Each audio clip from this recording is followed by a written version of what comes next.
Kemarin BPOM baru merilis 16 produk yang dianggap melanggar aturan dan berbahaya. Salah satunya adalah Riber Skin Superficial Pink. Jadi produk ini berasal dari Korea Selatan yang memang digunakan sebagai bundling di treatmentnya Glavitia.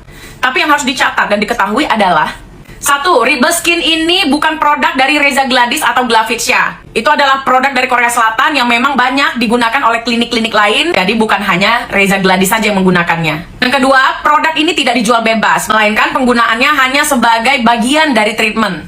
Dan jauh telah dihentikan sebelum BPOM rilis di periode September 2023 sampai Oktober 2024. Yang ketiga, tidak ada laporan kerusakan kulit secara masif. Tidak ada KIPI, tidak ada kasus kriminal juga. Tapi seolah-olah media ini menggiring opini bahwasannya penjahat besarnya adalah Reza Gladys dan kliniknya Glavitia. Kenapa hanya satu nama saja? Kenapa tidak menyebut nama-nama lain?